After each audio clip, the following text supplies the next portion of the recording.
Oui, bonjour mes amis, c'est le pasteur Salvatore Gentile.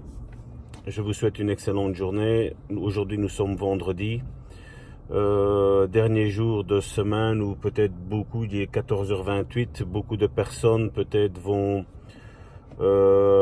être bientôt en week-end.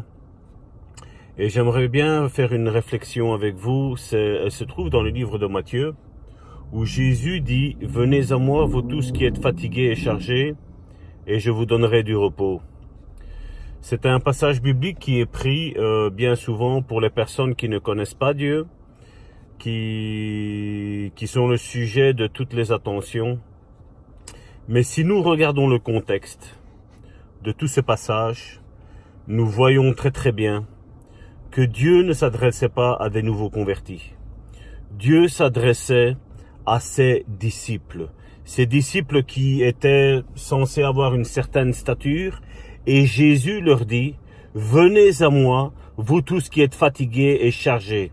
D'autres versions disent « Venez à moi, vous tous qui êtes chargés et sous l'oppression d'un joug, sous l'oppression d'un poids ». Combien d'églises aujourd'hui font porter à leurs disciples un joug pire que ce que l'ennemi pourrait faire? Vous me dites, Pasteur Salvatore, tu exagères. Non. Je suis en contact avec d'innombrables chrétiens de différentes confessions, différentes églises, différentes dénominations, et j'ai remarqué une chose. Je vois que tout ce qu'ils font n'est jamais assez. Tout ce qu'ils font est tout le temps dérisoire pour ceux qui ne font rien. Et aujourd'hui, Jésus voudrait que tu puisses déposer ce fardeau aux pieds de Jésus.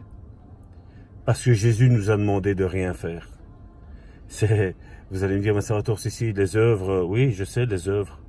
Mais tu dois faire les œuvres que Dieu a préparées avant la fondation du monde, celles que toi tu devais faire, et non pas celles que quelqu'un d'autre aurait dû faire.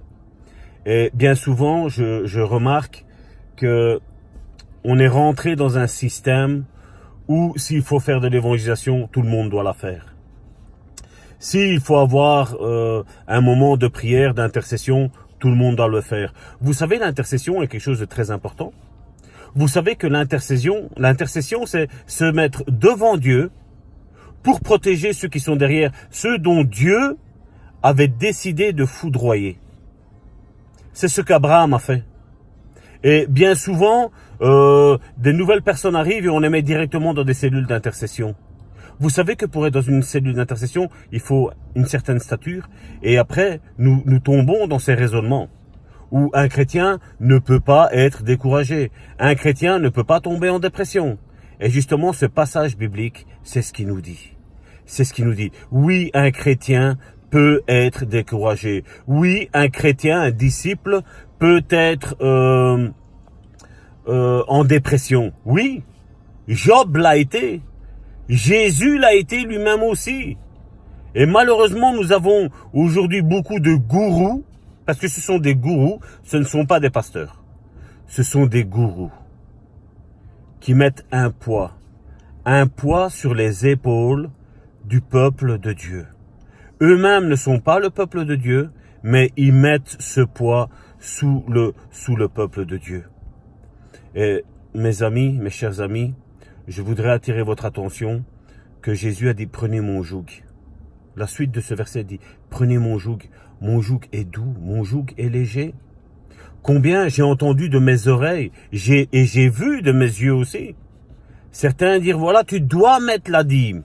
Et si tu gagnes 1000 euros, inutile que tu mettes 99,99 euros pour ta dîme, parce que tu es quand même considéré un voleur. Ma question est, chrétien, disciple, cher ami, le salut est-il gratuit ou pas? Ces gens-là ne servent que leur ventre. Ces gens-là veulent vous mettre sous un joug. Sortez du milieu d'eux, la Bible dit. Sortez. Vous savez, l'église est un lieu de consolation. L'église est un lieu de restauration. Oui, Dieu veut des disciples. Mais c'est comme si vous auriez un enfant et à peine il est sorti, vous disiez à votre enfant, vas-y, marche. Dieu ne fait pas comme ça.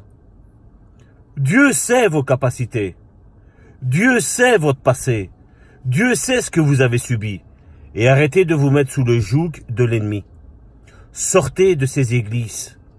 Certains me diront, mais tu incites les chrétiens à sortir de ces églises? Oui, parce qu'elles sont dans des synagogues de Satan. Le joug de Jésus est doux et léger. Il est nullement oppressif. Il est nullement diviseur. Il est nullement en train de diviser, je vais dire, les chrétiens d'autres chrétiens. Ces gens-là sont des diviseurs. Ces gens-là servent le diable. Sortez du milieu d'eux. Et Jésus vous dit aujourd'hui, prenez mon joug, il est doux, il est léger. Va dans une assemblée où tu vas être encouragé, où tu vas être relevé de la part de Dieu. Là où il y avait des incompréhensions, tu vas comprendre maintenant les choses de Dieu. Là où il y a une oppression, Dieu n'y est pas.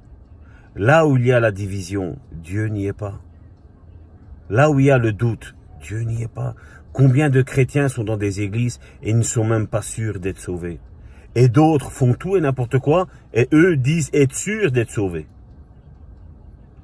Mon frère, ma sœur, prends le joug de Jésus. Vous pouvez visiter notre site internet www.lebonsamaritaineno.com. Nous avons une série de prédications qui peuvent t'encourager. Parce que le but de l'Église, comme je le dis, est de porter la consolation. Le but de l'Église est de t'encourager d'aller de l'avant. N'abandonne surtout pas. L'ennemi veut que tu abandonnes.